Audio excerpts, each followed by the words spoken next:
Ever felt nervous while hosting a meeting?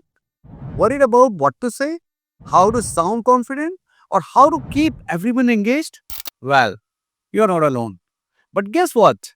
After watching this video, you'll know exactly how to run a meeting like a pro. In this session, you will learn number one, how to greet and set the tone. 2. The best phrases to guide discussions. 3.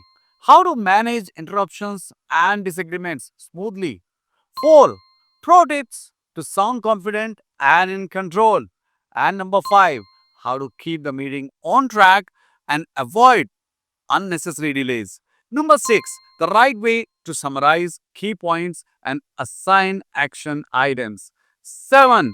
How to close a meeting professionally and leave a lasting impression. And of course, much more.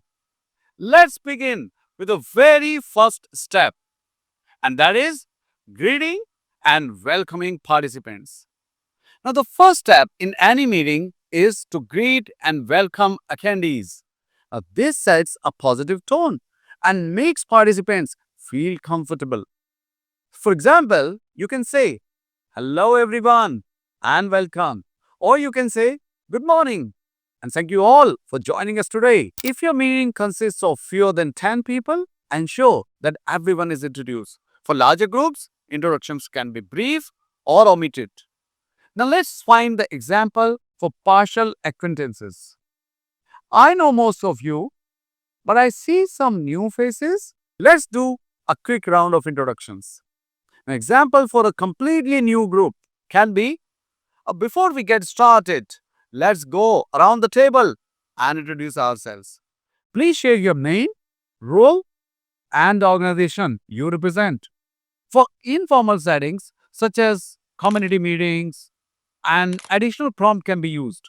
You can say, let's introduce ourselves with our name, where we are from, and an interesting fact about ourselves. Now, stating the purpose and agenda is number 2 point.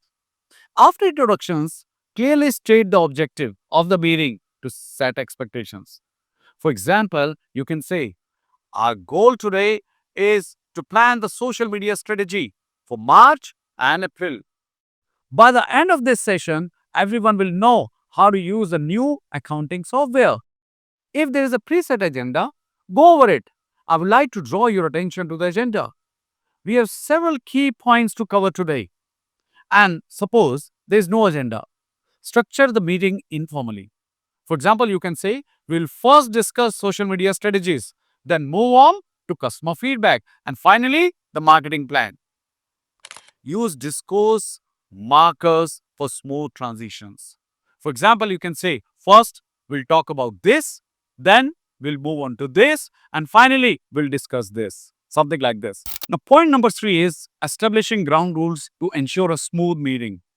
Established ground rules, often referred to as housekeeping. Now, they can be examples like, before we begin, please switch your phones to silent mode. Or you can say, if you have any questions outside the agenda, please save them for the end. Now, in online meetings, you can say, kindly mute your microphones to minimize disruptions. Number 4 setting, managing discussions effectively. Now, as the host, you need to facilitate discussion and ensure active participation. For example, you can encourage participants by saying, to kick things off, let's brainstorm some ideas together. Or, what does everyone think about the proposed changes? I would love to hear your input on the new design. Sometimes people are silent. How can you handle that? Komal, what's your perspective on this? Yes, you can call the candidate by name. Now, requesting clarification is another thing. Sometimes you need a clarification on certain points. You can say, could you elaborate on that point? Would you mind going over that again?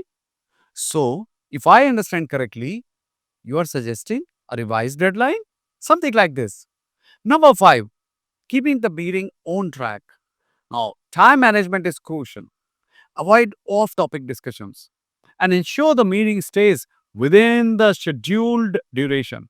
Examples you can say, if there are no further points, let's move on. Or, I'm conscious of time, So let's wrap up this discussion. Oh, I'm afraid we don't have time to cover that today. We'll add it to next week's agenda. Now, if discussions become too lengthy, politely intervene. I'm sorry to interrupt, but we need to move forward. Let's come to point number 6, handling difficult situations diplomatically. At times, meetings can have disagreements, disruptions, or dominant speakers. Knowing how to handle such situations professionally is crucial. So you can use these sentences to deal with interruptions. For example, you can say, let's allow Rakesh to finish his point and then we'll hear from you. Or you can say, I appreciate your enthusiasm, but let's ensure everyone has a chance to speak. Now, managing disagreements is another point. So you can say, it looks like we have different perspective here. Let's take a step back and find a middle ground. Or you can say, I understand your concern. And that's a valid point. However, let's consider another angle. Now, controlling dominant speakers, that is very, very important. So you can always say, that's insightful point, Rekha. Let's hear what others have to say as well. Or you can say, thank you for sharing. Now, I would like to open the floor to other perspectives. The seventh is encouraging engagement from quiet participants. Some team members might hesitate to speak up. As a host, encourage participation while making them feel comfortable as well. You can always say, I would love to hear some fresh perspectives. So you can say, hey Mohsin, what's your take on this? Or you can say, let's go around the table. Everyone share one quick thought on this topic. Or you can say, if you have any thoughts but prefer to share them later, feel free to email me. Now, this ensures inclusivity and diverse inputs in the meeting.